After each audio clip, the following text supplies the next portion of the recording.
Friends, Romans, countrymen, once more into the breach, dear friends, it is time for Irreverend with me, Jamie Franklin. And if you're watching this, of course, you'll have already seen the great disappointment that TJ Pelham is not present because he forgot that he is unavailable this week. A great disappointment because I'm sure we all wanted to hear what he had to say about all the stuff that's been going on. But in his place, heroically, valiantly, and triumphantly, the Reverend Daniel French has stepped in at the last hour. So, Reverend Daniel, thank you very much for coming on the show. How are you doing?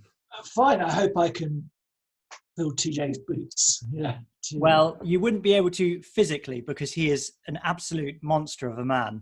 But he's enormous. I know you've never met him, but you'd be shocked at how large he is. I mean, not girth-wise, just in terms of his height. He's something like 6'7" or something. He's a huge man. So you know, physically, literally, and in a figurative sense, he's a giant. He's larger than life.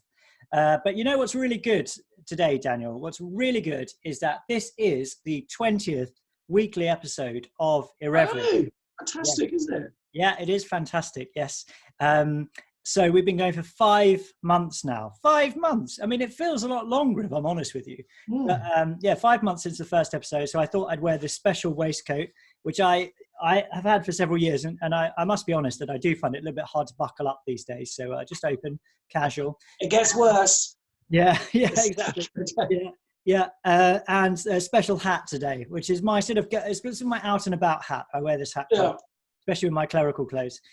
So it's a special episode, 20th edition. And we're going to talk a little bit later about the fact that we got shared on Lockdown Skeptics. Brilliant. Yeah, it was a great share. And it actually has caused our ratings to spike even higher than they were. So we are going through the stratosphere. We may be the only facet of all civilization that is actually experiencing exponential growth. We've been promised exponential growth in so many ways, and yet this podcast, we are delivering exponential growth. So welcome to all our new listeners, to anyone who might be tuning in or watching or listening for the first time. It's great to have you. You're very welcome. But yeah, Daniel, how have things been going for you? How's life? Well, we just had half term, so normally half term is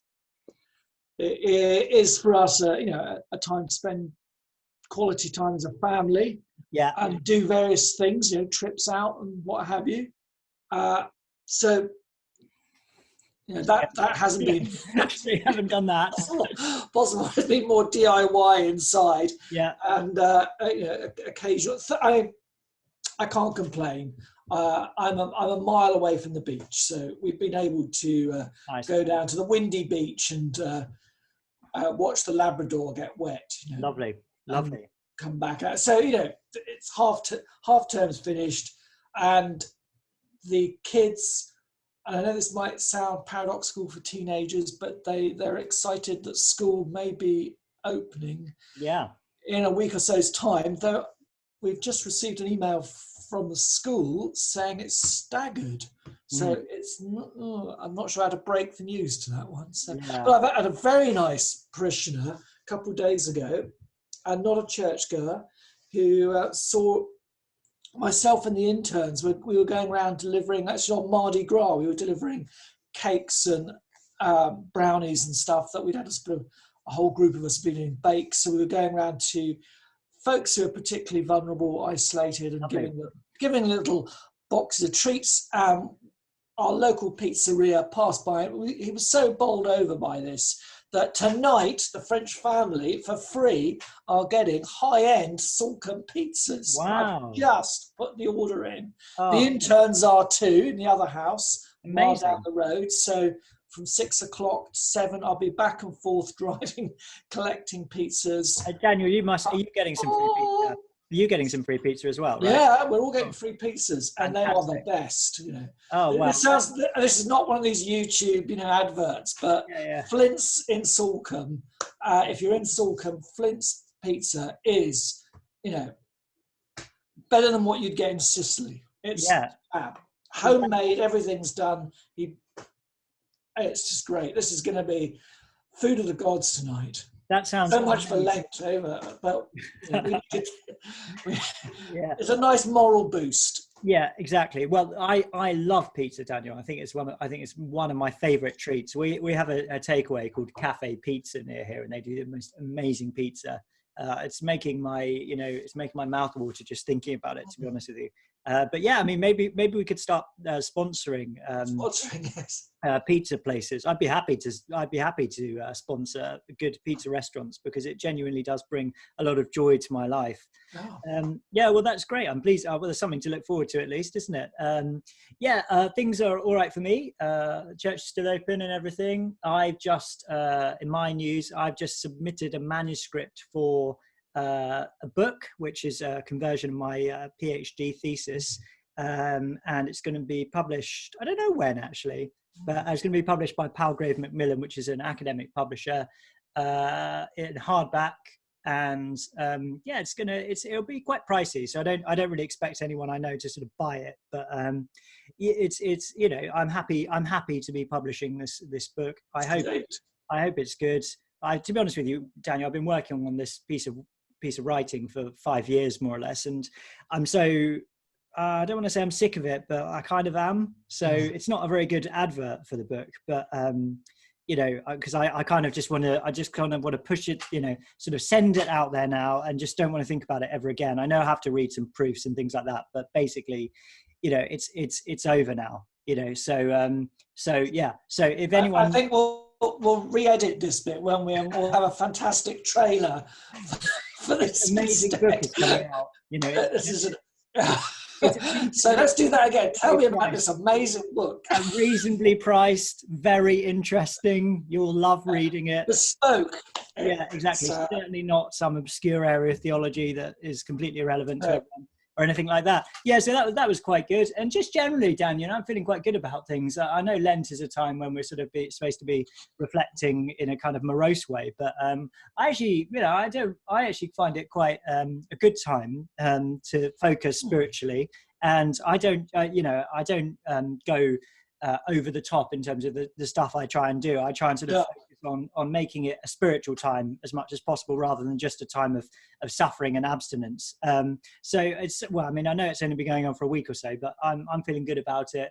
I've been doing regular exercise, which has been making me feel a lot better about things. And things are pretty good, actually. I'm trying to. Do you not think with Lent, what's interesting this time round is that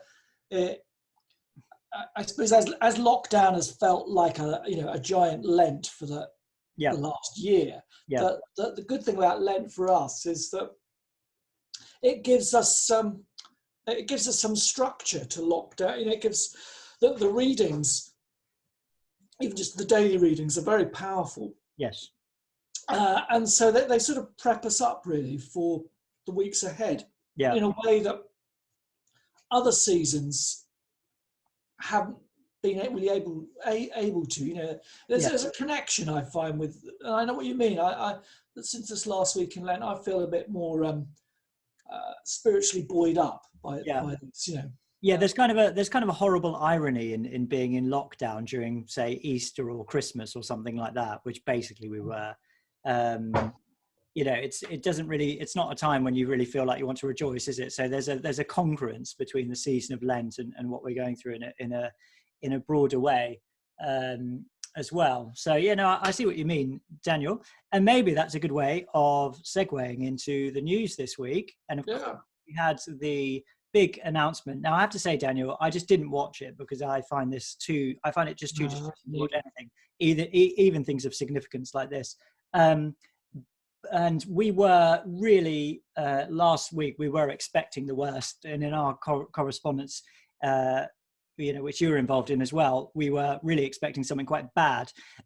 Now, because I was expecting something awful, I basically thought that it was probably a little bit better than I expected. I mean, I expected it to be like, I still think it's terrible. So we've got these 4 steps which kind of correspond to 4 months. So, ideally, you know, at the end of 4 months, basically the best case scenario is this is all over, right? In 4 months' time, there'll be these staggered reopenings, and we can talk about that in detail in a minute. But basically, the best case scenario is in 4 months this will be over. So there was no good stuff. There was no talk of zero COVID. There was no talk of, you know, less than 1,000 cases. Or anything like that. And I also thought it was quite interesting that they said there's at least going to be a review of things like masks. Now, I expected masks to just go on forever. I thought they're just going to keep this forever, basically, as a precaution. But they're actually talking about even reviewing masks. So it could be the case, best case scenario. Now, I'm not really expecting this to happen, but best case scenario, it could be the case. This is basically all over in 4 months. So I was actually, in a funny way, pleasantly surprised, albeit that my expectations were rock bottom. And I also want to say, you know, I absolutely outraged on behalf of, for example, the hospitality sector who have to endure months, and many other industries as well. It's very pertinent here. Yeah, the hospitality sector. Yeah, Lots of small businesses, cafes, and things that.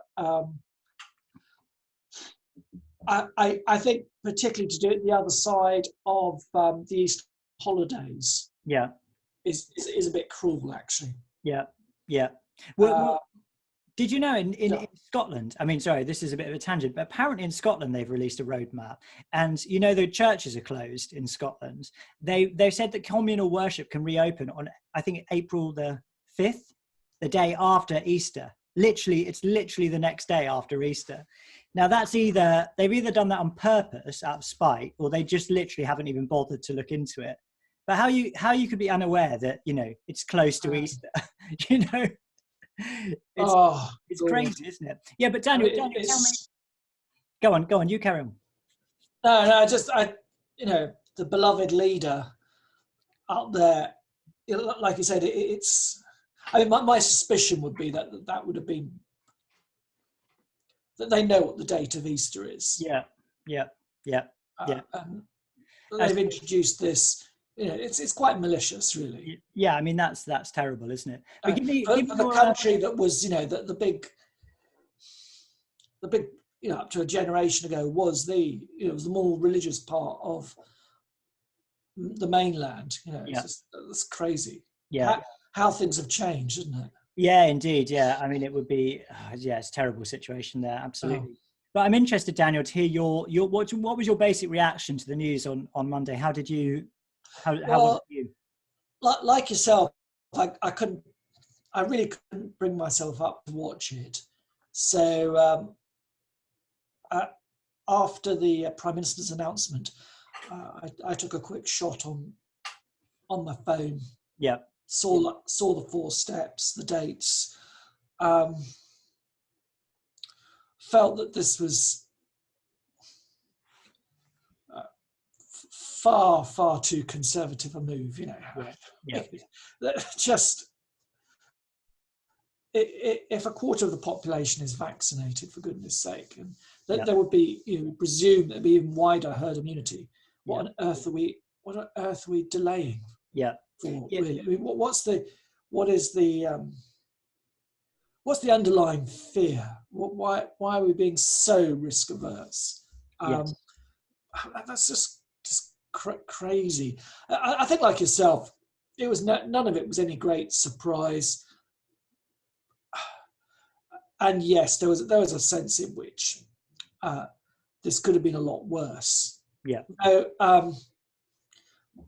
With hindsight, I still find myself quite cynical, and so will the goalpost be changed again?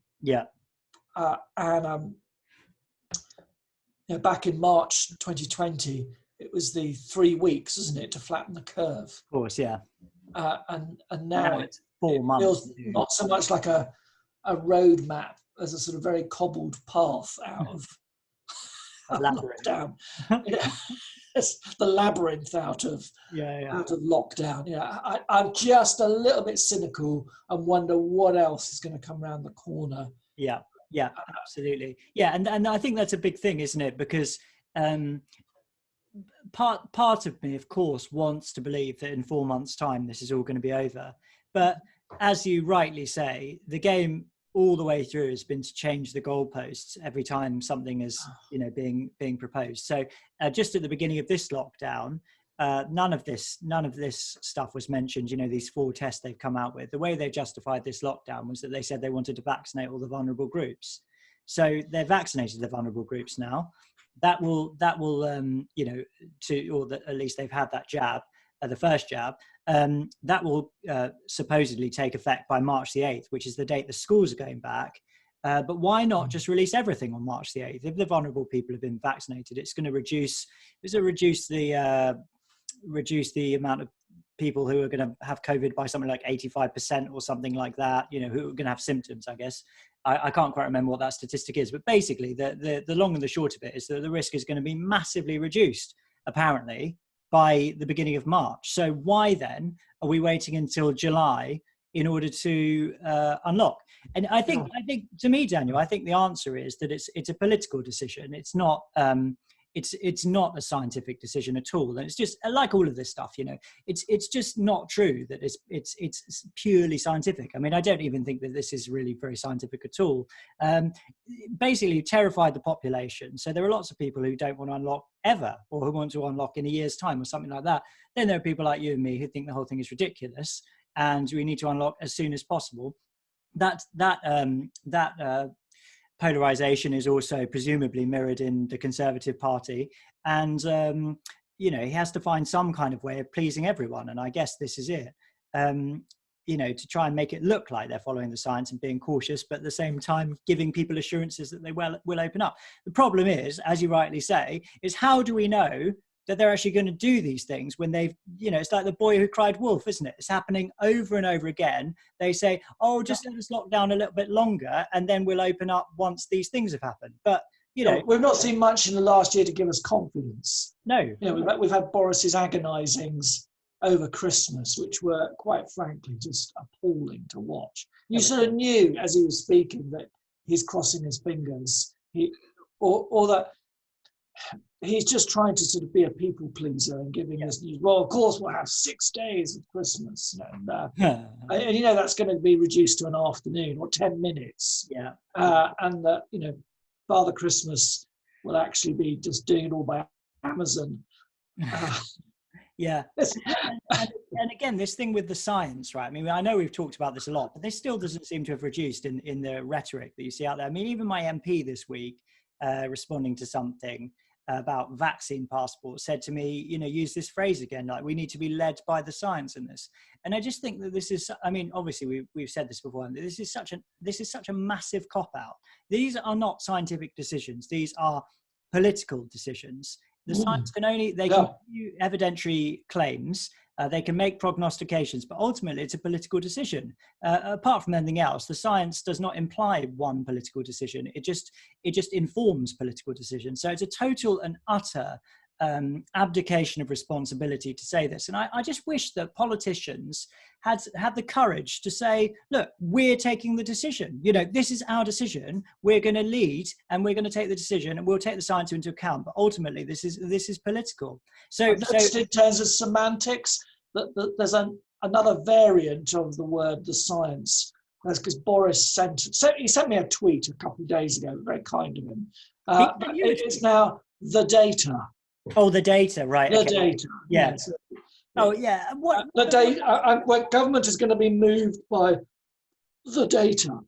What a load of I did send a little response back, to say I think you should be moved by the Judeo-Christian moral framework. Well, that would be a much better way of practical politics.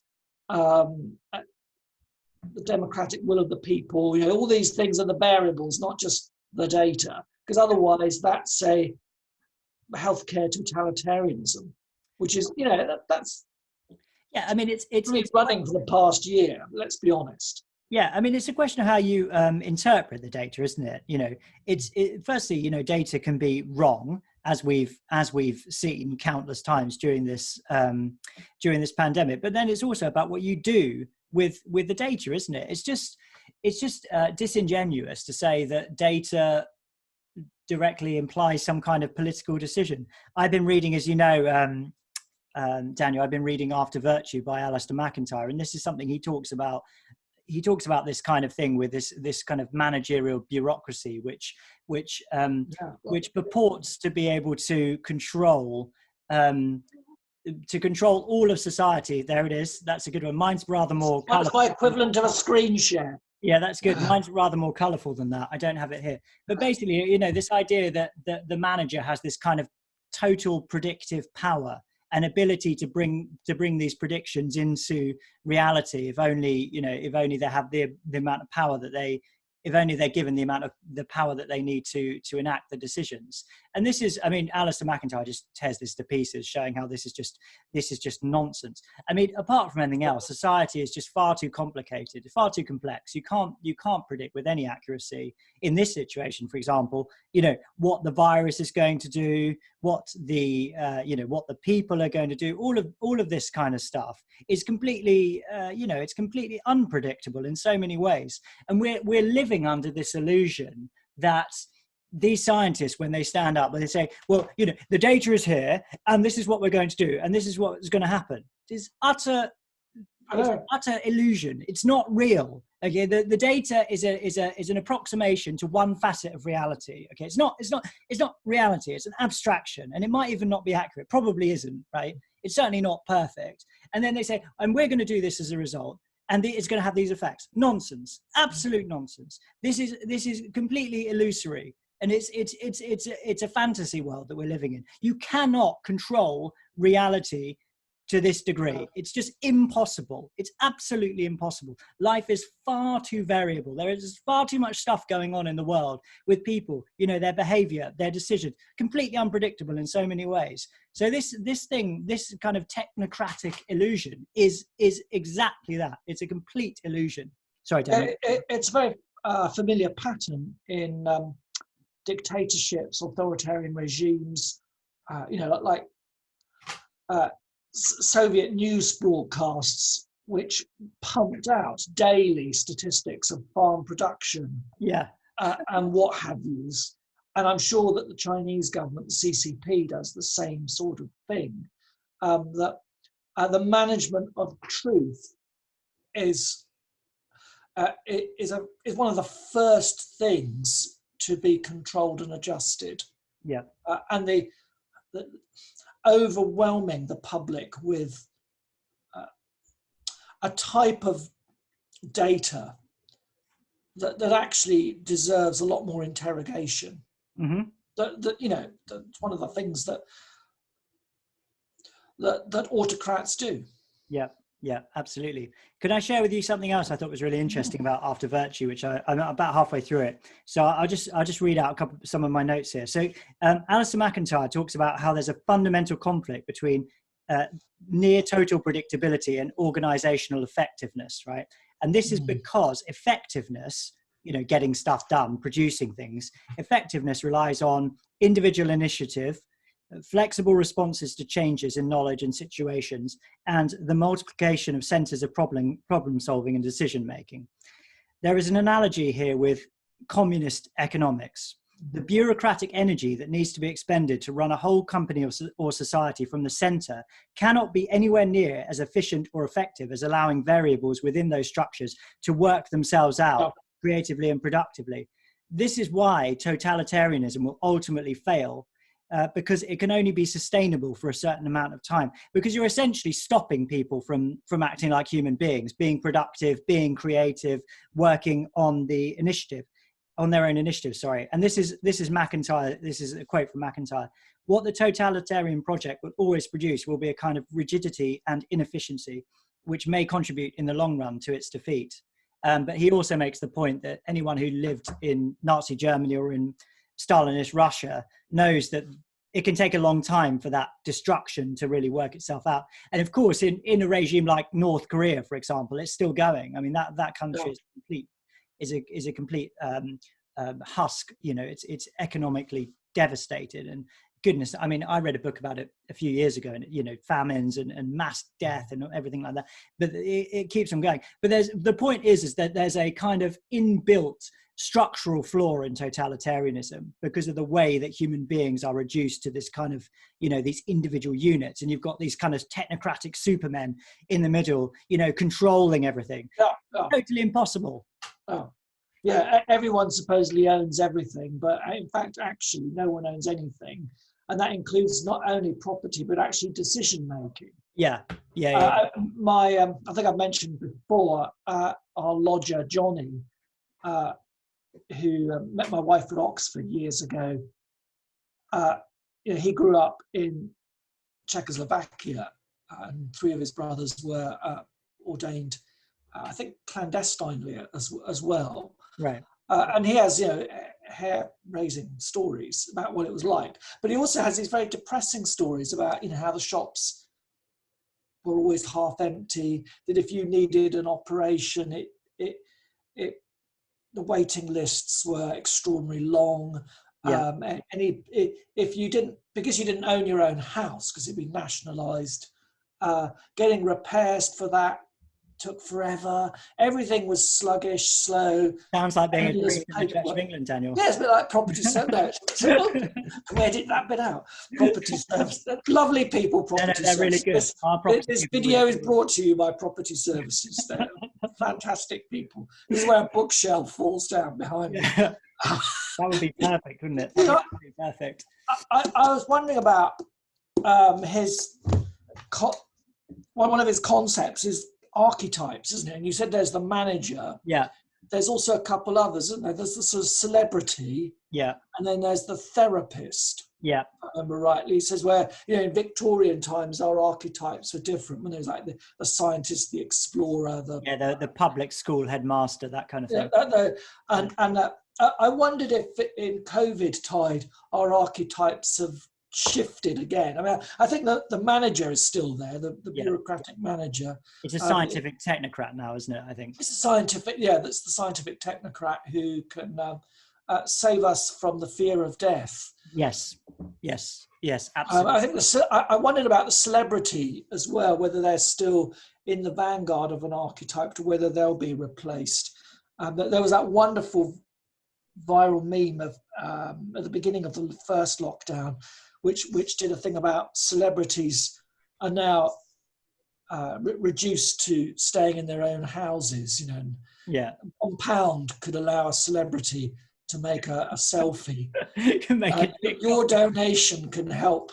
Oh yeah, do you remember when they all made that video of themselves singing Imagine? I mean, come on, how delusional can you possibly get? So I do wonder if they're somewhat for the chop, and there might be another archetype that we haven't seen yet. Yeah, I'm not really sure. I mean, obviously the scientific technocrat is the one, the absolute dominant archetype at the moment. I mean, I don't really know beyond that, because that's so pervasive, isn't it? I couldn't really say. I mean, to be honest with you, Daniel, I've only read half of it, so I can't give my sort of full analysis.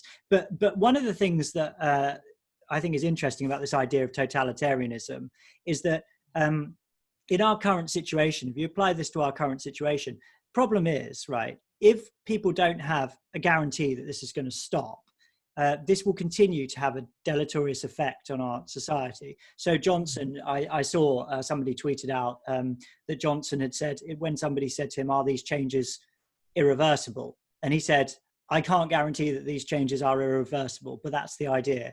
So that means they're reversible, right? And if the changes are reversible, then that doesn't give anyone any security. So who's going to start a business in a situation like this, in, say, catering or in retail?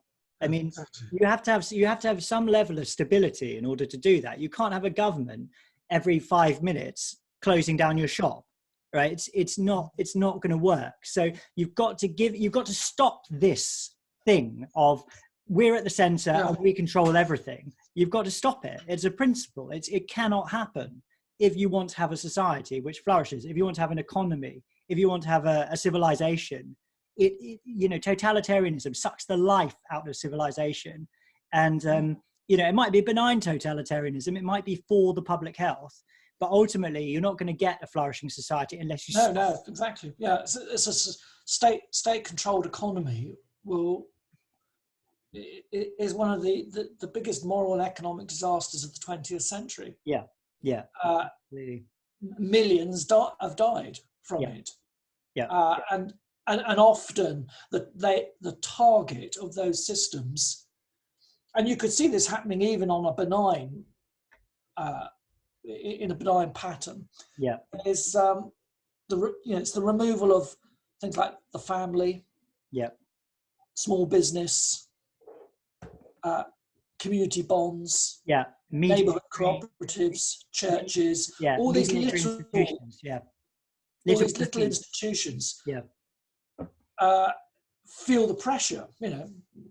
Like you said. I mean, I think even now, actually, if I were running a small cafe locally here, thinking that probably I'm going to miss the Easter half term, the Easter term break, which is a 2-week bumper break here normally, and things aren't going to pick up till about June. I mean, maybe it's better just to cut for bankruptcy and if you're on the edge, run them up. Why waste them? Why, the rents here are extraordinary. Absolutely. Business tax is quite high because of the area of where it is. So why would I pay all of that? Why would I just drain money down the sink on the hope that 4 months' time, hopefully, I might be able to do business? Hopefully Chris Whitty will consider it safe. And this is important as well, because when we talk about these 4 tests that they've given, again, many people have pointed out that these tests are, they might give the appearance of objectivity, but they're actually entirely subjective. And they're demonstrably so. So I've got them written here. So test 1 is the vaccine deployment program continues successfully, but no definition of what constitutes success, right? So who decides what success is and how is that measured? Test 2, evidence shows vaccines are sufficiently effective in reducing hospitalizations and deaths in those vaccinated. Again, they were, weren't they? Well, it's the miracle. That's what they're telling us. But also, there's a post hoc ergo propter hoc thing here, isn't it? Because there's the issue of seasonality. But the point I'm making is that there's no definition of what sufficiently effective means, right? So what is sufficiently effective? Who decides? Test 3.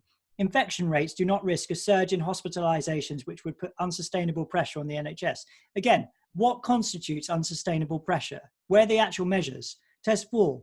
Our assessment of the risks is not fundamentally changed by new variants of concern. And I think that's the most subjective one, because there is actually a psychological category there, right? Variants of concern. So if Chris Whitty is concerned, the whole economy could shut down and we could be reduced to house arrest again. If Chris Whitty is concerned, if he feels anxious, that is frightening.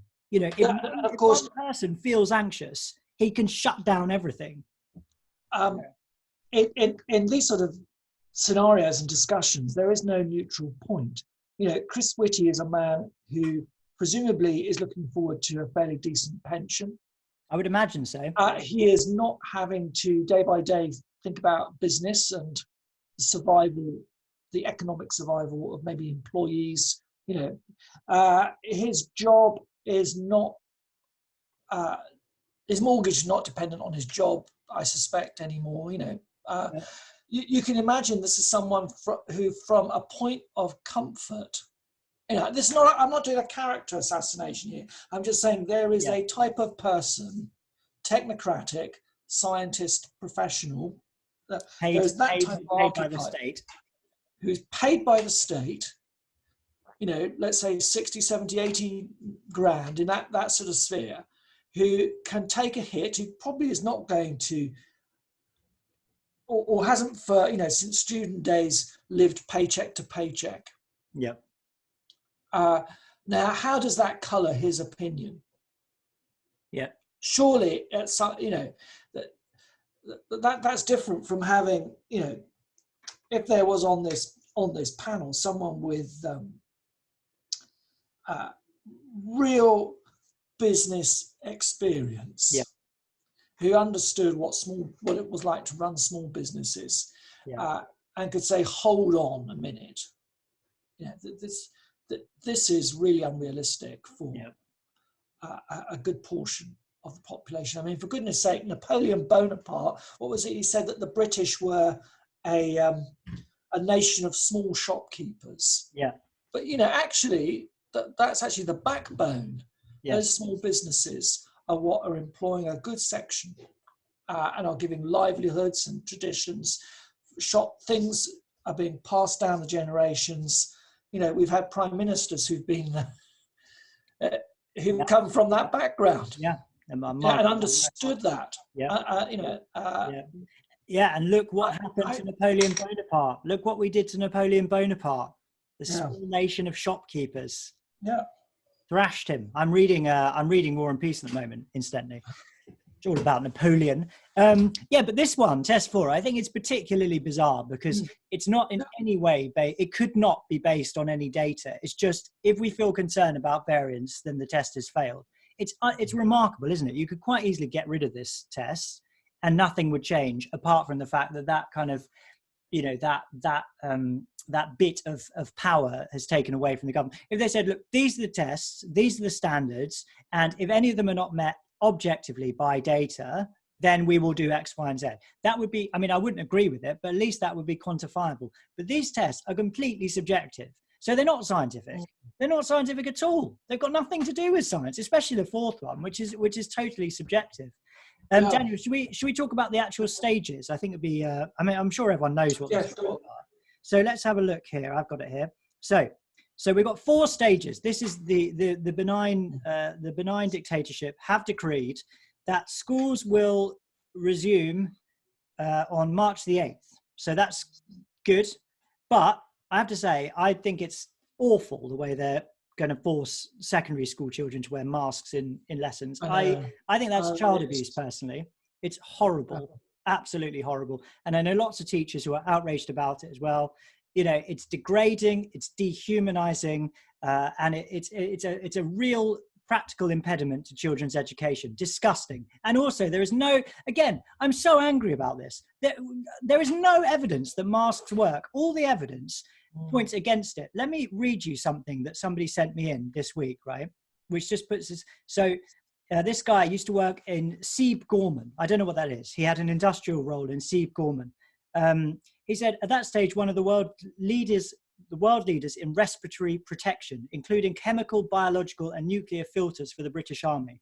If you'd asked us back then, this was in the early 80s, to design a face mask for an organism that measured approximately 100 nanometers, we'd have fallen over laughing. And that's from a man who used to work in an industrial role in respiratory protection. It's impossible. This virus is too small. These masks do nothing. They're about social control. And I find the notion that we're going to control the population by making children wear masks in school absolutely morally reprehensible. It's crazy. You think what in the classroom? If we look at this logically, what in the classroom? What is that? Who is being protected from what by wearing that? Because presumably within a short space of time, most of the teachers are going to be vaccinated because there's an enormous political pressure, isn't there, for this? The students, by and large, this horrible disease doesn't really affect them. Yep. The symptoms are minor, if not asymptomatic. They're going into schools where, from what I gather, they've got to do these flow tests at least 3 times a week. Yeah. So what are we actually protecting children? What is the logic behind this? Because I can't get the logic. There is no logic. It's just about social control. It's just about control. It's about signifying that there is a pandemic and it's a problem and you should be afraid and you should obey the government. It's got nothing to do with evidence. They were brought in during the summer, when the pandemic was at its lowest, we were not wearing them during the first lockdown. They decided to bring them in order to perpetuate fear and to enhance their control over the population. I think it's absolutely disgusting. As you said, there's a kind of religiosity behind it as well. That And I can, obviously I think it's absolutely disgraceful in general to make out that these things are effective and make everyone wear them in shops and churches and things like that. But I think particularly in schools and particularly in lessons where they are literally an impediment, you cannot hear people properly when they're wearing masks. And kids, they're supposed to be building up their confidence and learning how to interact in schools. That, if a child is shy, or if a child has a quiet voice, or if a child has a speech impediment, I mean, this is disgusting. It really is. I find it disgraceful. And I think Boris Johnson and the government should be utterly ashamed of themselves. It's so un-British to make children wear masks in this way. It's utterly un-British. So that's the first. That's the first point. We're on March. We're on March the 8th so far. Okay, so you can have one and one. Yeah, so you can have one plus one recreational meetings outside. I thought you could already do that. Yes, I have to say, I've obviously committed numerous crimes. I had no idea. Yeah, well, to be honest with you, Daniel, I don't really care at this point, but I think probably technically what you can do is go for a walk with someone, but you can't sit on a bench. So I went for a walk with a friend recently. We bought a sandwich and sat on a bench next to each other. And it wasn't one sandwich. We didn't share the sandwich. But I think that was probably technically illegal. But you know what, Daniel? I really just couldn't care less. All right. So March the 29th, outdoor gatherings of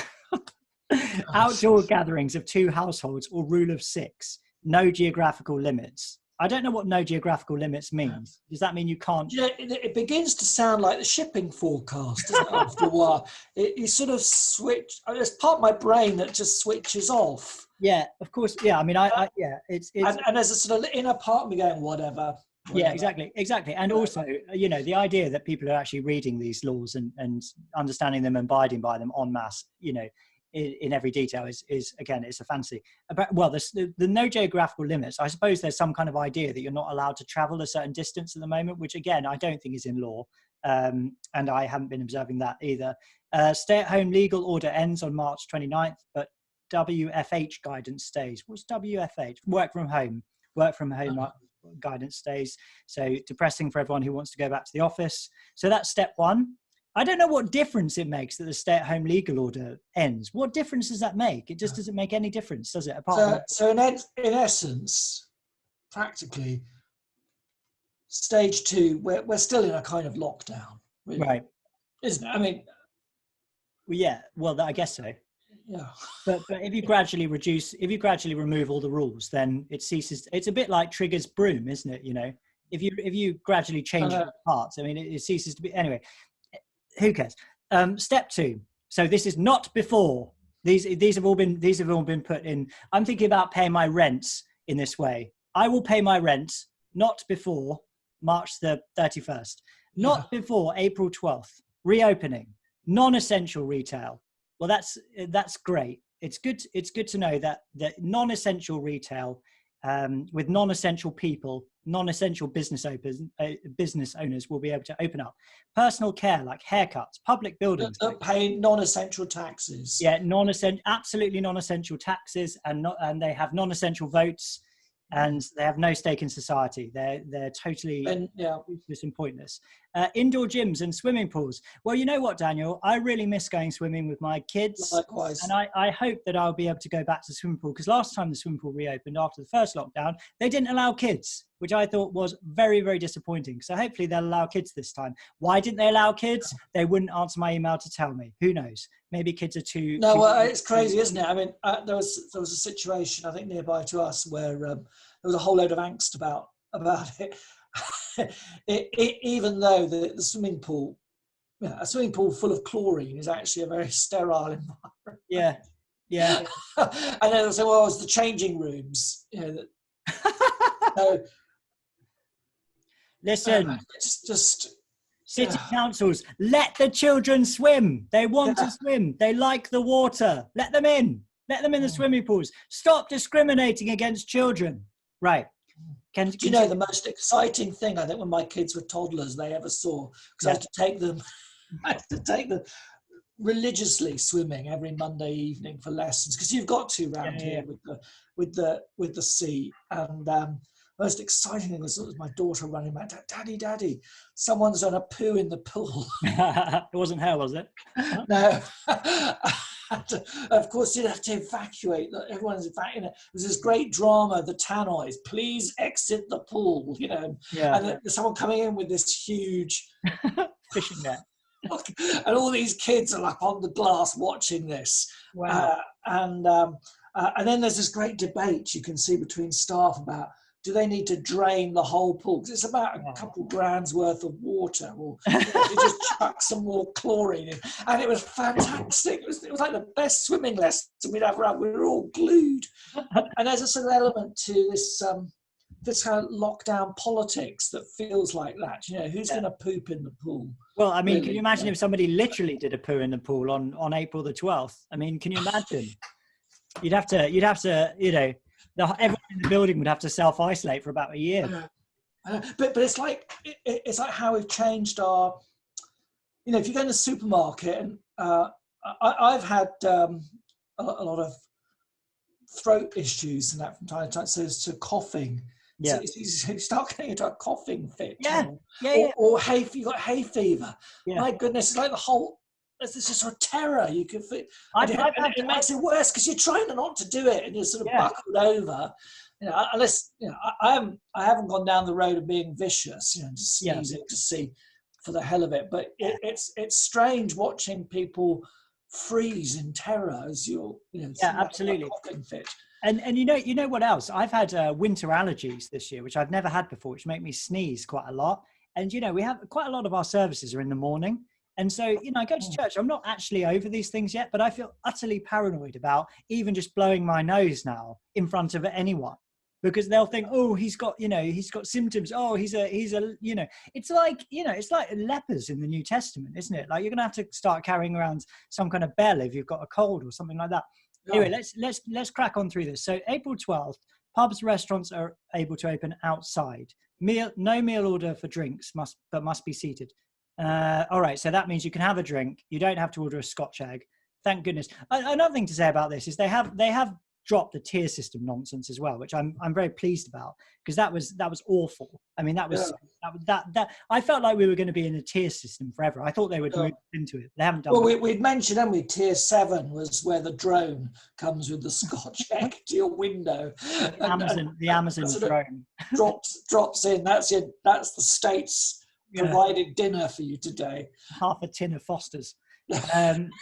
Right, so that's that. Wash it down. Self-contained accommodation within households. So that means you can go on holiday with your own household somewhere, which is it's something lots of people like to do. All right, step 3, not before May 17th. Allowed international travel, which means that you can go on a holiday, but we may have to have a vaccine passport. We can talk about that in a minute. So are you seeking asylum in Florida? Yeah, political asylum. Well, we'll see what happens. But it's still definitely an option. Actually, Daniel, seeing as it's come up, let's talk about this now. Okay, I've got a bit of a rant coming here. So here we go. I am absolutely appalled at the Conservative press over this issue of vaccine passports. This is the most un-British thing you can possibly imagine. Now, I'm not talking about international travel, which I do accept is a slightly different issue, because I understand that there are incidences where you have had to, and you probably still do have to. I haven't done any research. You have to have vaccinations and stuff to go to other countries, right? That's a separate issue. What I'm absolutely disgusted by is this idea that there could be some kind of domestic vaccine passports, which would essentially turn our society into a 2-tier society where anyone who doesn't have a vaccine is discriminated against. It would constitute an apartheid in our society. And the Conservative press appeared to be in the vanguard of this. I was really, really disappointed with Alison Pearson on Planet Normal. Really disappointed, because Planet Normal has been a good show and a real lifeline, actually. I mean, I remember when it first came on, I listened to it and I took great comfort from it. But essentially, this week she said, well, vaccine passports is not really the British way, but I've decided to take the vaccine. My kids have decided to take the vaccine and they want to get back to their lives. Therefore, I support it. And you're thinking, hang on a second. You're supposed to be a conservative journalist who stands up for conservative principles of society. You know, this is absolutely totalitarian. This is fascist authoritarianism. The government are going to start telling us where we can and can't go based on what medical treatments we've had, based on which chemicals we've injected into our bodies. It is absolutely appalling. And it's opening the door for a kind of a biosecurity state totalitarianism. It's absolutely appalling that she's done it. We've also got in The Spectator, I'm sorry to say, Daniel, Mary Wakefield with this article, which I have to say is absolutely ridiculously argued. Bring on the vaccine passports. It's not just that she thinks on the whole, you know, on balance, it might be a good idea. She's actually rejoicing in it. At one point she says, what would you say if the virus killed 1 in 3 children? I mean, it's like we corresponded about this, did we? And you said, well, that's just like saying, you know, what would you do if the virus turned everyone into stupid zombies? I mean, it doesn't do that. It's a completely different. And she actually says, yeah, what would you think if it killed 1 in 3 children? And who knows what variants are going to do?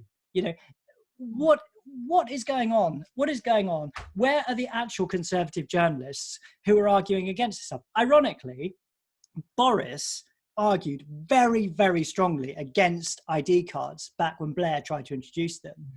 And that, I mean, it's a terrible irony, isn't it? If Boris was still a journalist and somebody else was doing this, he would be absolutely just going for it, hell for leather.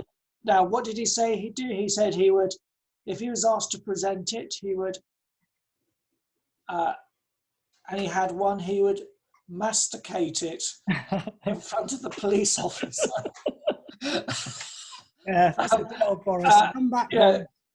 Come back, old Boris. Yeah, what? Oh yeah. I mean, this is it is terrifying, actually. Yeah, I mean, I'm genuinely worried about this, Daniel. I have to say. Yeah, out of everything that's going on, this is the thing that makes me most anxious.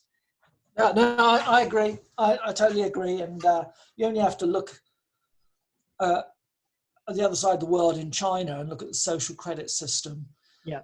And how that's operating, how the software for that is all up and running. I didn't realise that was up and running, but apparently, you know, it's been up and running for a year or so. Traffic light system.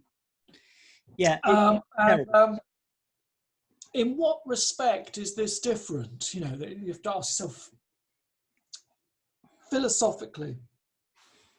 How, you know, it seems to me to be a different variant. It is a social credit. Okay, it's a binary on-off. Yeah. Yes, no. Yeah. Decision that but it seems to me a form of social credit that we're introducing. Yeah, of course. And once you open the door for this, it could go anywhere. It could literally go anywhere. And that's why I'm so disappointed in people like Alison Pearson, is because she should know better than to support this. She shouldn't say, oh, well, basically this is all a big mistake, but the only way we're going to get out of it is with a biosecurity state, so that's fine.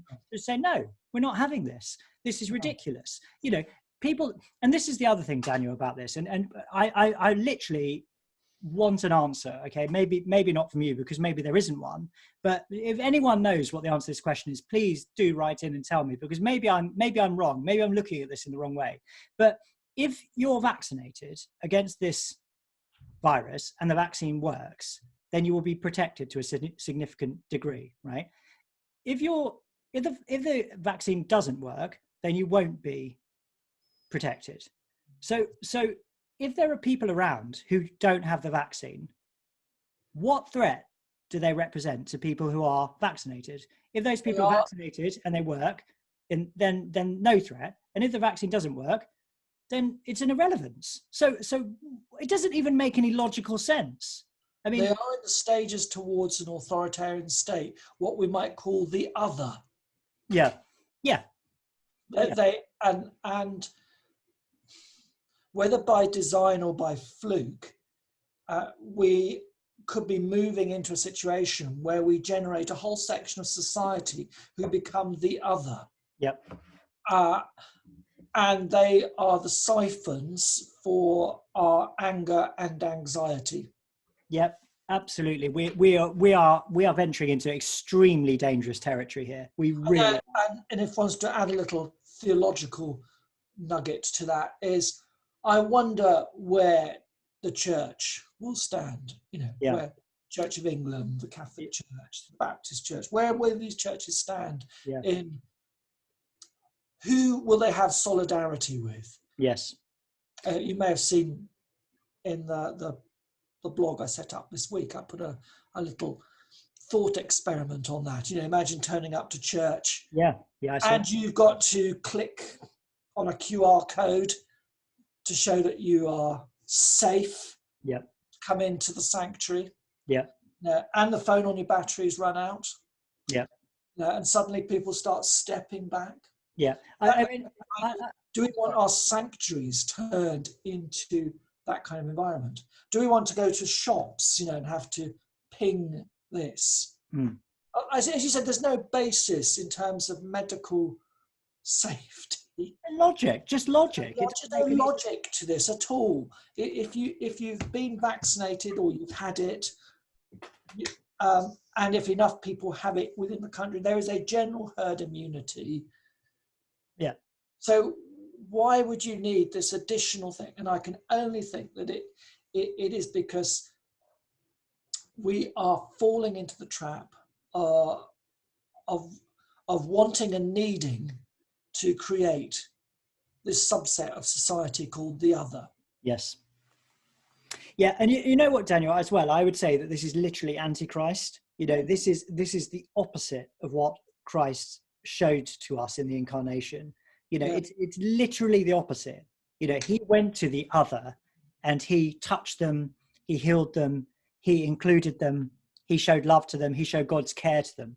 That's at the very heart of the gospel, that every single human being should be treated with dignity and love and respect.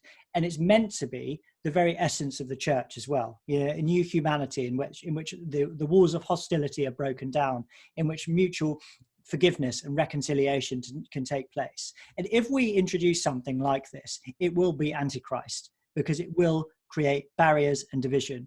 And I just hope and pray, literally pray, that this will never come to pass in the church. I don't want it to come to pass in society.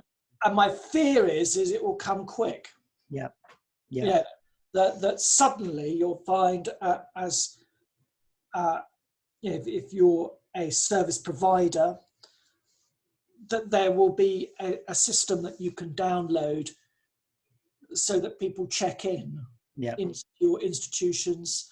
People have there've been rumours this week that this would be included in all sorts of things, from dating apps to bookshops to gyms to potentially you could stick one of these things onto your house so that you could start discriminating against people. Oh, it's disgusting. On the basis of this is so wrong. This is so wrong. And how I think how we can be so blind to how this is just a repetition of the worst crimes that have ever been perpetrated. The Jews, they spread diseases. Let's put them in camps.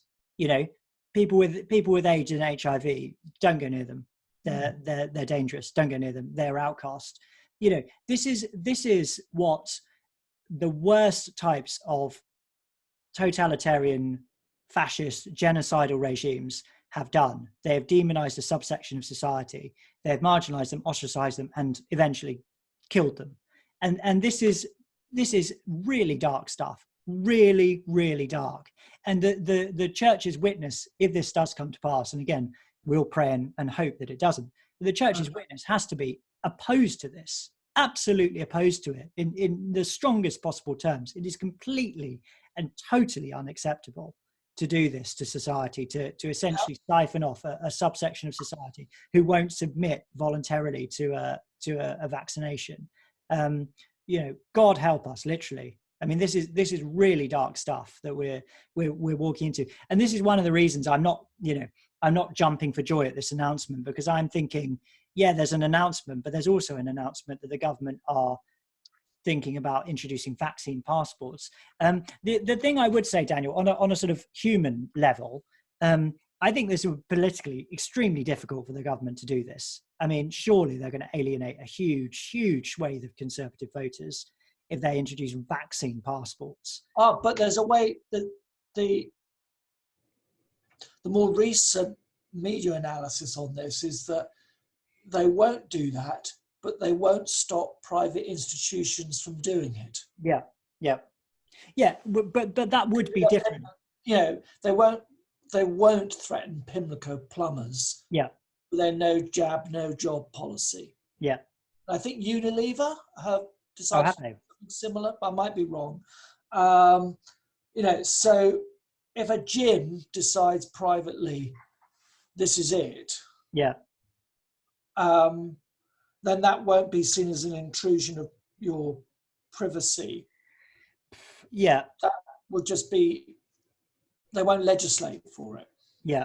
I mean, the thing is, Daniel, is that doesn't scare me as much. If that were to happen, I think the market would have a way of working itself out. So if you're a gym owner, for example, it's not going to benefit you if you say that people can't come to the gym if they haven't had a certain medical treatment. You'll lose custom if you do that. So I think that there is an economic reason why people might be hesitant to do that. I mean, maybe they might do it for a time, or whatever. There's an economic reason why that might not work. And also, I just think personally, if businesses do that, then I'll know which businesses I don't want to be involved with. You know, I will never ever use those businesses. I will never use Pimlico plumbers. Never ever. And that's absolutely fine. I don't care about, you know, can't go to a certain cinema or whatever because they've introduced this. I do think there's a legal principle here, which, as I understand, is yet to be tested.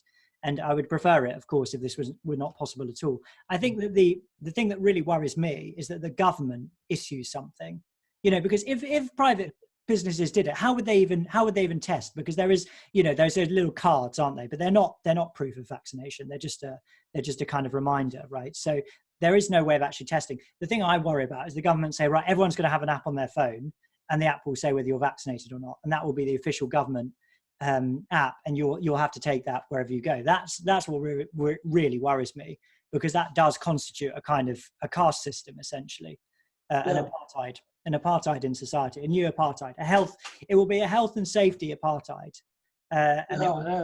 Yeah, I mean, as I say, Daniel, literally, God help us, and you know, I hope it doesn't happen. I think politically it's going to be really difficult for the government to do this.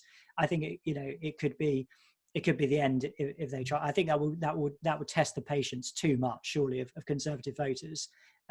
You know, this is not what people vote for when they vote for the Conservative government. I mean, it really isn't.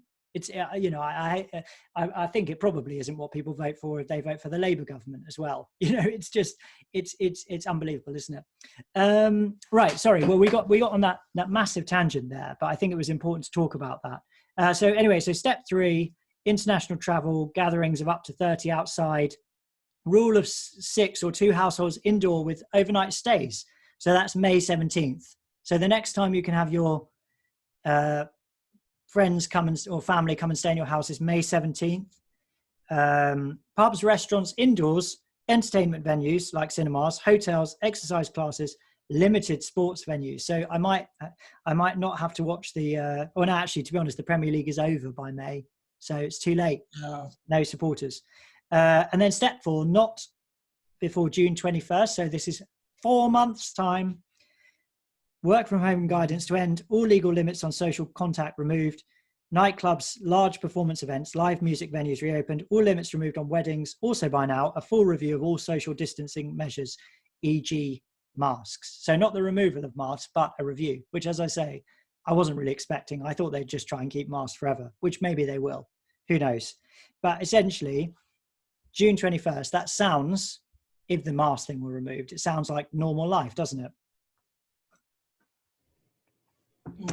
Yeah. So is there anything that we're missing? Is there anything else that is still restricted after June the 21st?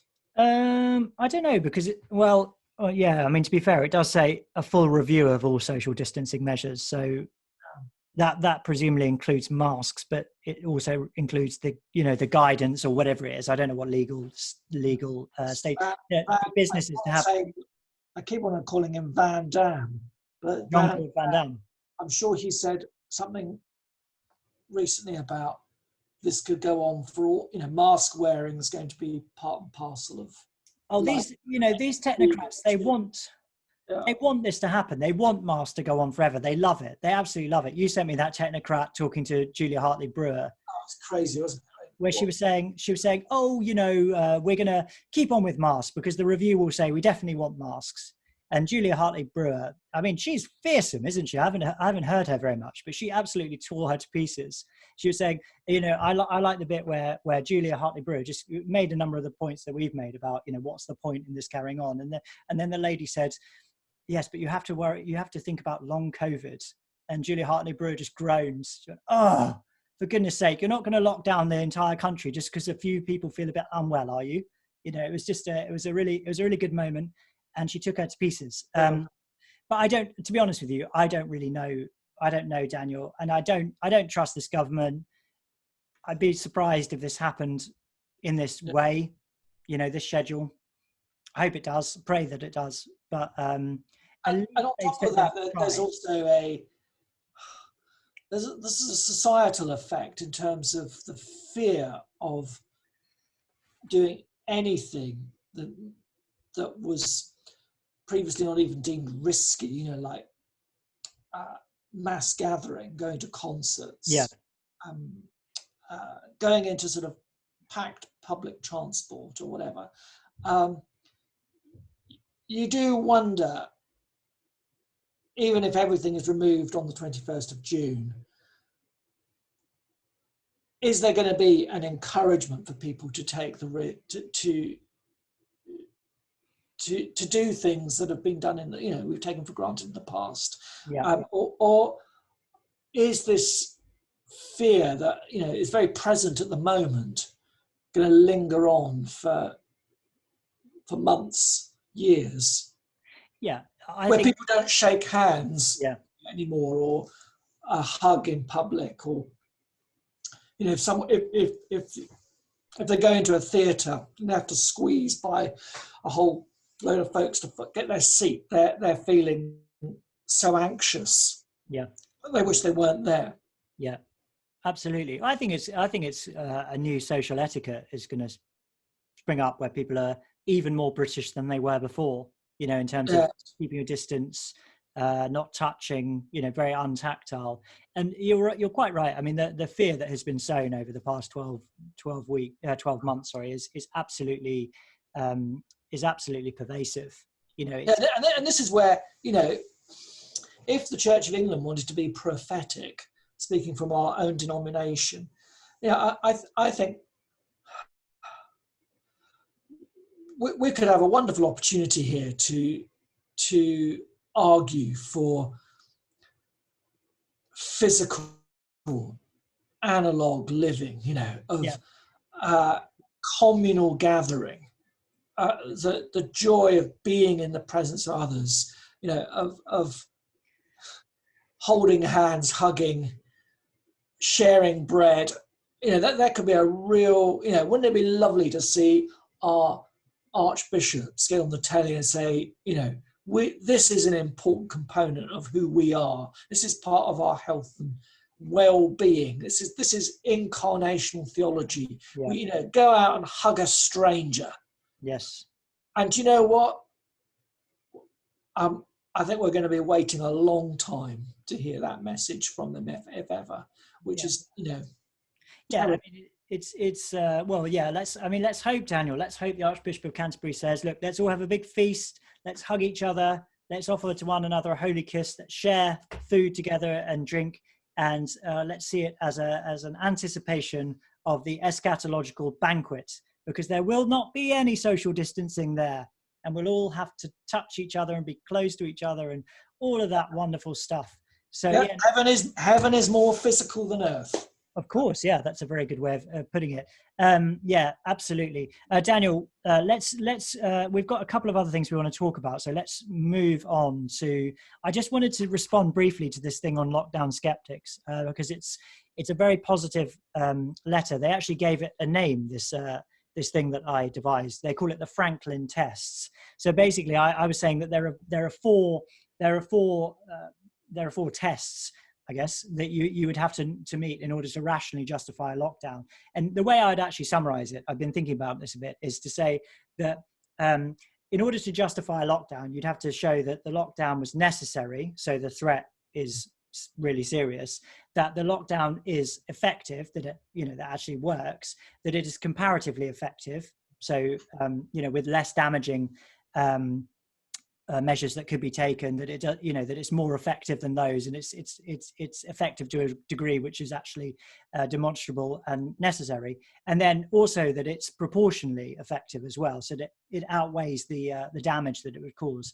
So it's comparatively and demonstrably and necessarily effective, or necessarily comparatively and proportionally effective, or something. Yeah. Right, so those would be the four tests, and of course, I think basically none of them have been met, especially the last one. But also, you say that if one of them isn't met, then the whole. Yeah, absolutely, yeah. That's a really important component of the argument. Actually, sorry, I should have said that. All four of them need to be met at the same time, and I would argue they should be demonstrably, because you shouldn't do something like this because it's so damaging. So if any one of them is not met, then a lockdown is irrational. So, for example, if there are measures you could implement which are less damaging but as effective or nearly as effective, then you shouldn't do the lockdown. Yeah, just obvious, right? If the lockdown causes more harm than the harm it prevents, don't do the lockdown. Yeah, if the lockdown's not effective, don't do the lockdown. If the lockdown's not necessary, don't do the lockdown. So any one of them, and that's why I think this is a strong argument, is because it's quite obviously the case that this doesn't meet all four of these criteria, certainly not demonstrably so. And that's what the proponent of lockdown would have to argue for in order to justify a lockdown, in my view. And obviously I think it's impossible. But they say on lockdown skeptics, they talk about this positively, and then they say we should also consider another position which I believe has been put forward forcefully by the cartoonist Bob Moran. So I should call this the Moran Doctrine. So we've got the Franklin tests and the Moran Doctrine. This is simply that the government should not have the power to impose lockdowns under any circumstances, even if each of the four Franklin tests were met. A lockdown would not represent a legitimate measure. Just as the state should never torture anybody under any circumstances, the government should not have the ability to lock down its citizens. We should be given accurate information and clear advice, but we should never have our human rights and civil liberties curtailed by law to this dramatic extent. Yeah, well, I think the two words that come to mind, too late. Yeah. I mean, it is too late on that, because that horse has bolted, and as Lord Sumption's, I think, passionately indicated with his ferocious intellect, that we are now at a stage where we have sold the whole idea of our rights and freedoms down in Swanee. Yeah. That's absolutely right. That's absolutely right, Daniel. And I mean, I agree with what Bob Moran is saying, and I've heard other people like Laura Perrin say it as well. We should never ever have done this. It's totally wrong under any circumstances. You should just never do this to your population for all sorts of reasons. I think you could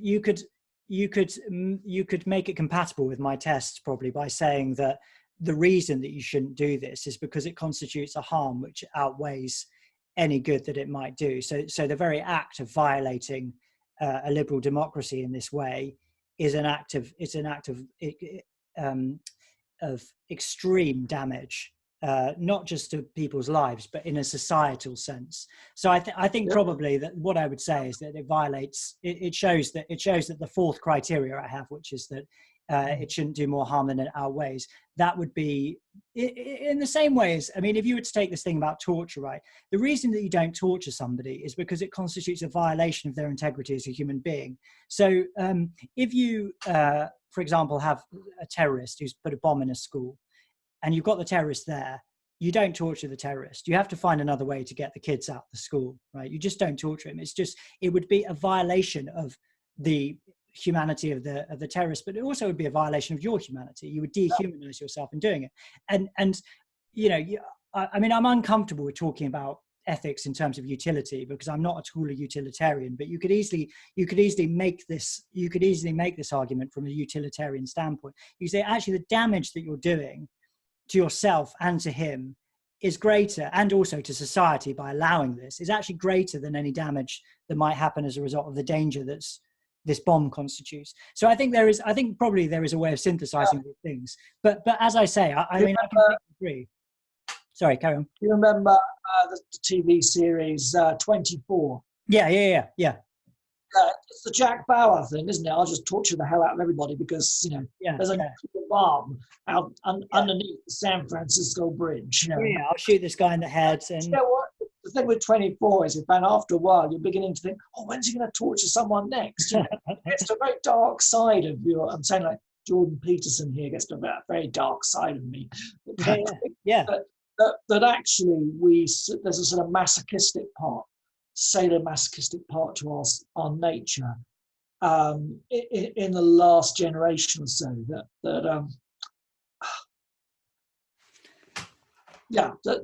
that can easily sort of push this sort of stuff and forget the fundamentals of our rights, our freedoms, our humanity. And how do we re-argue? How do we ever argue for those things after this? Yeah, well, I mean, this is another thing I'd say about this, Daniel, is that the reason I formulated this argument in this way is to try and convince people who are pro-lockdown that it's irrational. Obviously, if you think that lockdowns are completely wrong, regardless of what the circumstances are, you don't need an argument. So if I was in a formal debate, I would offer this as my principal argument. I would say there are 4 criteria. The lockdown has to be necessary, has to be effective, has to be comparatively effective, and it has to be proportionate. And unless you can show all those 4 things are true, I think that you're rationally committed to rejecting a lockdown. And I think that's a strong way of engaging with somebody who's in favour of it. And all of the conversations around it ultimately come down to something to do with that. You know, this is the best thing we could have done, or, you know, this is protecting us from a greater harm, or whatever it might be. So I guess that's what I would do if I was. And as I said last week, the reason I formulated things in this way is because I listened to the debate between Hitchens and Dan Hodges, and I just felt like it was a conversation that didn't really go anywhere. To be honest, did you listen to it? A bit. Yeah, like you said. I mean, it wasn't moderated very well. It was just a kind of series of exchanges, wasn't it? You know, about different topics. And Dan Hodges, I just felt like he didn't really say anything of any. Yeah, I was surprised. He went to this the typical. It should have known better, really. It's that sort of hard. You expect that of hard left types to start rubbishing your opponent. Yeah. You know, well, you're a lockdown skeptic, denier, refusenik. You know, to be using that kind of phraseology rather than to attacking the idea. That struck me as rather facile, really. Yeah, I mean, it was. I did find it quite amusing how annoyed it made people. He got quite peed off. Yeah, to be fair, and I thought Dan Hodges did make a good point. It's like he does do similar things when he calls people Stalinists and Maoists and all. And yeah, I don't particularly. I think that's quite funny when he does it. So anyway, that's great. I mean, we talked about lots of good stuff. Should we just briefly talk about? There are a couple of stories you wanted to just cover. Briefly, do you want to talk about either of those, Daniel? Yeah, should we talk about Calvin? Yeah. Calvin. Yeah, absolutely. Got a screen share here. There we are. So do you want to tell us about our good friend Calvin? Yeah, our good friend Calvin. I think this guy is he's a real hero, you know, in what he's doing and what he's had to put up, and an unsung hero in many ways. You know, here is a conservative figure. He's a seminarian, ordinand at St. Stephen's House. considerable experience in education. I think he must have been one of the youngest deputy head teachers. He's advised the government. He's time to time does some journalism for the Daily Mail, for the Telegraph, Spiked. I think he's a senior fellow of the policy, some big think tank, and Calvin's of Afro-Caribbean descent. He's someone who talks calmly with a rational mind, intelligently. Yeah. And if you look through his Twitter, he shared some stuff with me on this. I was horrified actually to see that the level of abuse from mostly progressive, hard left, fashionable intellectuals, using the kind of language that is just despicable. It's really awful to see that, Yeah. So Daniel, we've got this tweet from the Race Trust here, which I think is the one. So the Race, he was on Big Questions, the BBC semi-God slot thing on Sunday mornings with Nikki Campbell. So he gave a very good presentation. He was a very good contributor to that, and then arguing that Britain isn't a systemically racist country. That we've come a long way, and that we should. The last thing we should do is take on in our schools and places of education and government policy critical race theory. Yeah. And he was up against a few people who were arguing to the contrary. I think he did very well. So the next day, this charity called the Race Trust puts this on. Yes. I don't even want to say it, actually. So it says, for our listeners, it says, does it not shame you that most people see you as a house Nigger? Does it, did it, so they blanked the word out in the Daily Mail article that we're looking at. Did it actually say the words, Daniel, or was it sort of starred? I believe so, yeah. Right. It was one of the ends. Yeah. It's offensive ones. Yeah.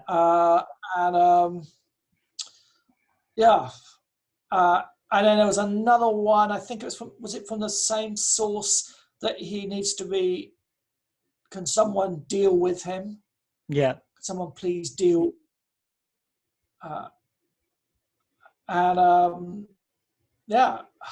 Yeah. Well, the Race Trust, I think the person who tweeted that has had some repercussions for that. You've either lost her place in the charity or what have you, but the Telegraph and the Mail last week ran with the story that this had blown up in their face, and rightly so, really. Yeah. So he writes here, shall I read some of this out? How anyone claiming to be an anti-racist can use that sort of language is so hypocritical that it staggers me, as does the idea that having brown skin and holding conservative beliefs are somehow incompatible in a person unless evil white people have brainwashed them. In the terminology of the hard left, I'm a puppet controlled by oppressive white puppet masters who use me to spout their own messages. I am incapable of forming and voicing my own opinions. It is all a nonsense, but although this abuse may have shocked Leeds Beckett University and fair-minded observers, I have become mostly hardened to it. I admit I find it hurtful, and sometimes the stress of these continual attacks even keeps me awake at night. But I will not be intimidated or bullied into submission, and racism, however threatening, will not stop me. The basketball star Kofi Josephs, who played for the British national squad, tweeted to me, "Your afro ain't hiding the coonship, my guy." The British-Ugandan actor Arnold Oseng repeated the coonship slur, adding a picture of a computer circuit board. And he goes on like this. I mean, this is disgusting and racist abuse, and this is the thing which is so outrageous about this, is the hypocrisy on display. All of this stuff we hear about anti-racism, coming from the left about how we're all systemically racist, that we're all deep down racist, and the tiniest things that we do are just indicative of the fact that we're all racist. But when we actually have real racism, where's it coming from? It's coming from the sources who are saying those very things. And we're not talking about microaggressions or, completely unquantifiable things like systemic racism, which apparently exists, but there's no evidence for it and no one can say what it is. This is actual racist abuse being directed to a very good friend of our show, Calvin Robinson, Christian, ordinand at St. Stephen's House, conservative journalist. This is actual racist abuse. That word that he is called is probably the most offensive word in the English language for this reason, because its association with slavery and with the kind of murderous racism of the American South. And this is literally explicit. It's explicit and unambiguous racism.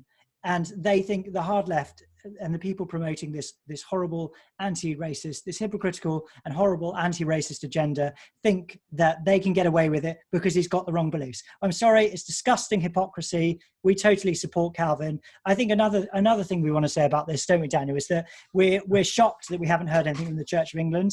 Where's the Church of England's response?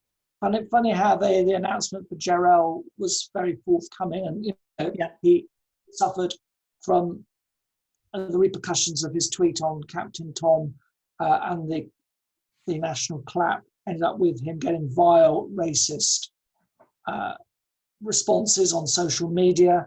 That's terrible and awful. These things sometimes highlight some really unsavory individuals. And the Diocese of London tweeted saying that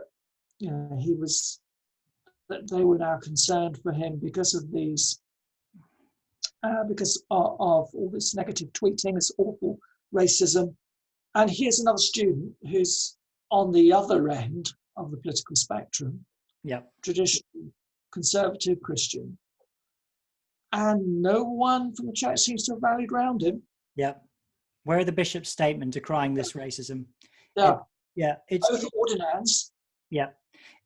To be honest with you, Daniel, and I don't, I want to choose my words carefully here, but this can only be interpreted as a double standard, and it undermines any seriousness with which you can take any kind of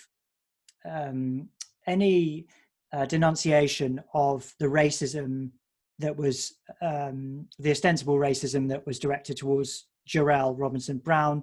Maybe there was some. I have to say I've asked for it and I haven't seen anything that I think is explicitly racist.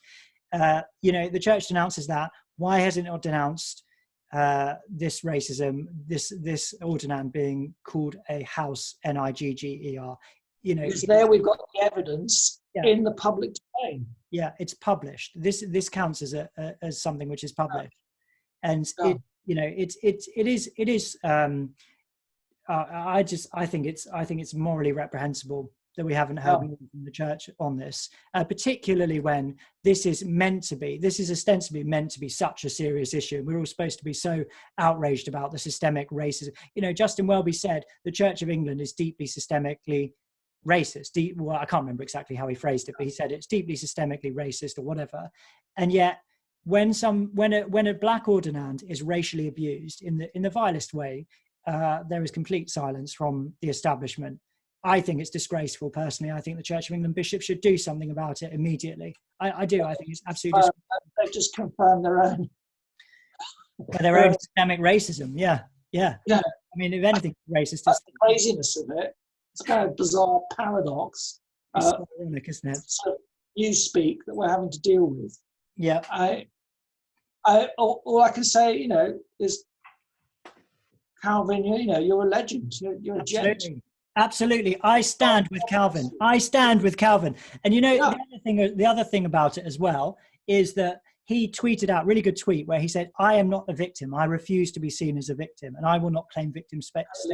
And good for him, because he's not a victim. He's better than this. He doesn't need to let this blight his life and what he's done and what he will go on to achieve. He's a successful journalist.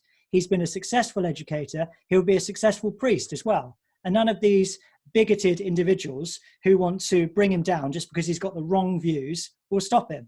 You know, I'm so disgusted by the hypocrisy. It really is just disgusting. Anyway, let's move on. I think we've done that enough. Archbishop. Yeah, well, amen. I'd have him as the Archbishop, absolutely. Do you want to talk about this story with, we'll get to just a quick bit of feedback at the end, but did you want to talk about this thing with Prince Philip? It sounded interesting.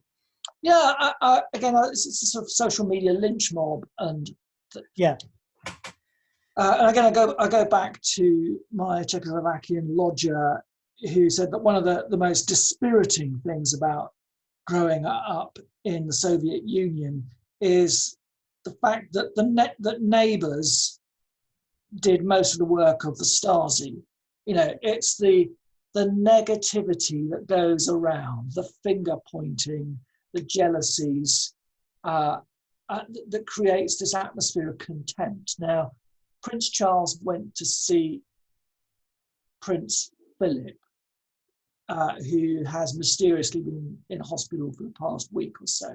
Yeah, and he's 100 years old. Is it 100 years old? Very, very unwell. Almost 100 years old. Yeah. And, you know, so folks are going, oh, well, you know, I wasn't allowed to visit my relative, and why is he doing this? And well, you know, for me, there's the normal, I thought, sort of British way to deal with this is to look for the best in people, and to think, well, what if this is discreetly this is an end of life, end of care, excuse me, moment, you know, and Prince Philip is actually incredibly frail, and Prince Charles has gone in, you know, to say goodbye. Yeah. We don't know. No. Is this the use of advantage? Let's hope not. But can we think the best of people, or do we have to go with the crowd and start the finger pointing and the accusation and say, oh, well, look, you know, the heir to the throne sort of breaking the rules. And in the end, what kind of society do we want to live in? You know, it's like twitchy neighbours. We were around here, you know, not so long ago with binoculars, watching teenagers to see, are they socially distanced? You know, oh, let's phone the police. There's a couple snogging in the park. Yeah. For goodness sake, have some humanity. You know, think about the spirit of the law. Because this is a road that we don't want to go down. No, and you know what I would say as well, Daniel, is I don't care if they are using their advantage. I couldn't care less. You know, he will be the king. This is the father of the king, the husband of the queen. You know, have some respect. Have some respect. You know, have some respect for what they are. They you know, he will be the monarch of our country. I mean, for goodness sake, the guy's given, you know, most of his life in service to the country. He retired, what was it, last year or the year before last? Yeah. Right at 98, you know. Yeah. Have some respect. Have some respect. That's what I say. Have some respect for the king. 15-minute visit from his son, the heir to the throne. Yeah. Yeah, I mean, there's been a religious rite. There's obviously a radio silence going on at the moment. Can we not respect that and see that? You know, this is a member of the royal family who has given an enormous amount of, and to be honest, you know, he's also a legend. He's funny. He's been a great asset. You know, cut the guy some slack, really. Yeah, I mean, and I guess where I'm coming from, you know, to be entirely consistent, is I think to stop anyone seeing their dying relatives in a hospital is a crime against humanity. It's a crime against humanity. It's cruel. I do not understand how we got to this situation. Yeah, absolutely. I mean, anyone, look, you've got to say, anyone who's complaining about this, you just got to say these people are incredibly sad, and they need to get a life, quite frankly, because it's absolutely, I mean, it's worse than pathetic and small. It's actually damaging. It's deeply damaging if we think like this about other human beings. I'd say good on him that he went and visited him. Yeah, absolutely. Amen. Right, let's do a little bit of feedback before we finish. I want to read you this. So it's another this is, I have to say, I think this one is particularly good. This is from our listener Rosemary. So she's been rewriting scripture so that it matches our modern times. So this is a rewrite of 1 Corinthians 13, and this is particularly good, I think. So here we go.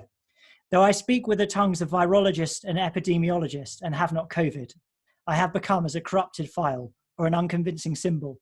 And though I have the gift of modeling and a tenured post at Imperial College, and though I have all algorithms so that I can move mountains of data and have not COVID, I am nothing. And though I bestow all my figures to terrify the masses, and though I allow my results to be turned around and have not COVID, it profiteth me nothing. COVID lasteth long, and is a bind. COVID pardoneth not. COVID transmitteth itself. Its statistics are puffed up. It perpetuateth itself nosocomially, seeking out the old, is easily contracted, causeth much evil, rejoiceth not in compassion, but perverteth the truth, distorteth all things, devalueth all things, enslaveth all things, crusheth all things. Treatment for COVID never faileth, but whether there be cancer screening, it shall be suspended. Whether there be heart problems, they shall be misdiagnosed. Whether there be comorbidities, they shall vanish away from the death certificate. For we bully in part, and we terrify in part. But when that which is totalitarian is come, that which is in part shall be done away. When I was a human being, I spake as a human being. I understood as a human being. I thought as a human being. But when I became a terrified zombie, I put away human things. For now I breathe through a mask, hardly, but then with a deleted face. Now I snitch in part, but then shall I snitch even as I am snitched on. And now abideth flu, pneumonia, and COVID. These three, but the greatest of these is COVID. That's fantastic. I honestly, that line, for now I breathe through a mask hardly, is absolutely brilliant. That is genius.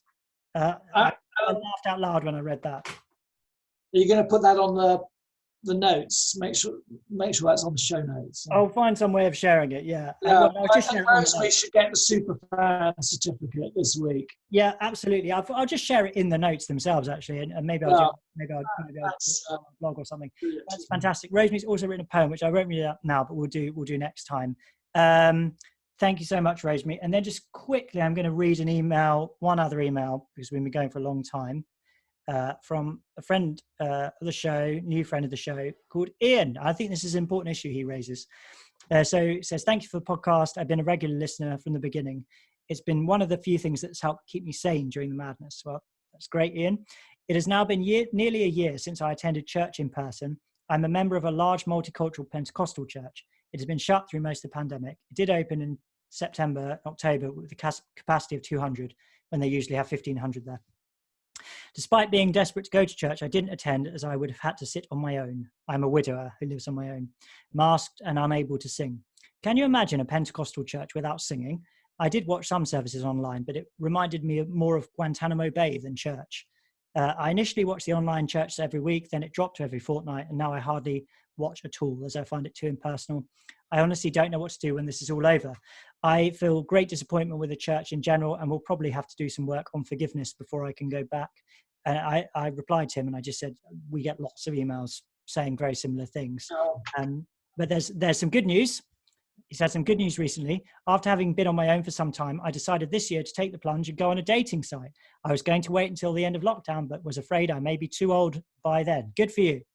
I met a lovely woman. Being adults and not ill, we made the decision to meet up in person.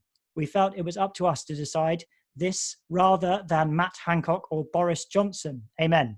I think we are technically breaking the law. I never thought I'd live in a country where I'd be a criminal for having a girlfriend. Has this ever happened before?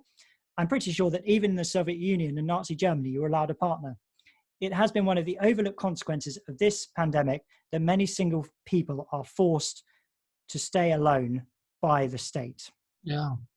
Wow. and I'll leave it there. He says, keep up the good work, Ian. There's a bit I've left out, but thank you so much for emailing in, Ian. And I absolutely agree with that. I think that it's one of those groups of people where it's hard for people in Ian's position, a widower, but especially I think for young ladies who want to be married and have a family. This could be the death knell for their dreams of marrying and having a family, because there is a biological clock that's ticking, and you're taking away that time from them, and you're making it illegal for them to meet somebody, to form an intimate relationship, to be married and to have a family. And it's absolutely, for some people, it's literally, it devastates their lives being single when they don't want to be. It's another loss, isn't it? There is an actual loss of future. Yes. Yeah. Loss of children, a sacrifice of childbearing, sacrifice of those intimate relationships that could happen. And I absolutely support Ian and anyone who's looking to find a partner at these times. And let's pray that lots of people have actually come together and are coming together during these times, and that we hear lots of good news stories about people who got together during the pandemic, even though the state militia were trying to hunt them down and stop them. They were forbidding their love. These star-crossed lovers have nevertheless triumphed, and love conquers all. Love conquers all things. And so it's great to hear that, Ian. Good to hear that good news. When Harry socially distanced met Sally. I wanted to give you a little quote, actually. I've been reading, again, Live Not by Lies by Rod. And he quotes in chapter 2 from, I hope I pronounce this right, the political philosopher, who in 1952, Arrogant? Yeah, I don't know how to pronounce it. The Origins of Totalitarianism. That's Hannah Arendt. Arendt, okay. Stand corrected. Or is it Arendt? I don't know. I know who you're talking about, though. Arendt, I think it is. What prepares men for totalitarian domination in non-totalitarian world is the fact that loneliness, once a borderline experience, usually suffered only on certain margins, like old age, has become an everyday experience of the ever-growing masses of our country. That was him writing in 1952. Yeah. Loneliness is the precursor to an authoritarian regime coming in. Yes. I had to stop and read that quite a few times, like yesterday, to take that in and take some deep breaths. Yeah. Because we are in a we have loneliness is epidemic at the moment. Yeah. And something like this lockdown is, of course, it's a perpetuator of loneliness. I mean, it's literally it's the essence of the lockdown is to separate people and to limit social contact and to increase loneliness.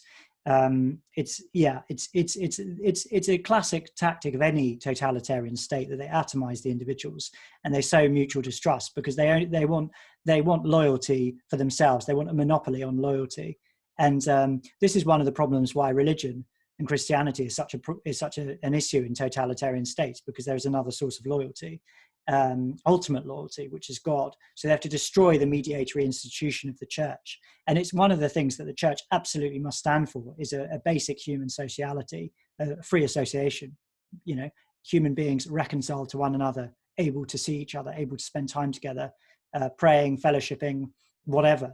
The state has no business keeping us apart from one another. And when it starts to do that, even if it starts to do it with benign intentions, very, very dangerous, very dangerous. I mean, I think that was a point Theresa May made, wasn't it, in debate about, I can't remember, lockdown 2, was it? When she said, if you close the churches, you're setting a precedent. Now, you might have good intentions, but the next person might not have, So I think that's really profound. I did read that book, but I haven't reread it. But it's the kind of book which needs rereading, isn't it? Yeah. All right, Daniel. Oh, we've been going for a long time, but I feel good. I feel like I've got stuff off my chest. What's that, sorry? Bumper 20th issue. Oh, yeah, this is massive. This is going to be an hour and 45 minutes, I think. So thanks to all listeners. If you've got to the end, thanks so much for listening. And if you've got to the end, you must really like us. So email us, irreverendpod@gmail.com, with some interest. You've seen the quality of the feedback, right? So it's going to have to be a good email to get on the show, because we're getting lots of emails now, and it's great to hear from people. But honestly, there's only time for so many emails. So make the emails really, really interesting and funny and creative. Share it as well. Share it on the share the podcast on the internet. Podcast or on whatever social media. Like it, comment it, share it, tweet it. Do whatever. Yeah. Instagram. I think the more on YouTube, the more likes and comments we get. That ups the algorithm. Oh yeah. Before we get cancelled. Yeah, exactly. We need to smash that algorithm before they kick us off. Rate and review us on iTunes as well. That's a good thing. We've been getting more ratings in there. But basically, I have to say, I'm really enjoying doing this podcast. I mean, I don't know if my listeners can tell, but it's actually a kind of therapy for me. My mom, as I said before, my mum just said, "Oh, you talk too much on it, and you should let other people speak." But this is my therapy, Daniel. This is how I get things off my chest. And I have to say, I do look forward to it, and I love hearing from people as well. So great. All right, I think we should leave it there, Daniel. Yep. Thank you, Daniel. Thank you so much. I'm going to warm myself up for pizza. Oh, I'm so jealous. We are having baked potatoes, which is not quite the same, but it's a kind of, it's kind of Lenten thing that we're not having meat during the week. So, which is fine. I don't mind. I can handle it. Anyway, Daniel, thank you so much, and to all listeners, thank you for listening and for watching as well, viewers. And we will be with you again next week, Lord willing, if the Lord allows. And so we'll see you all then. Thanks so much, Daniel. Take care. God bless. God bless.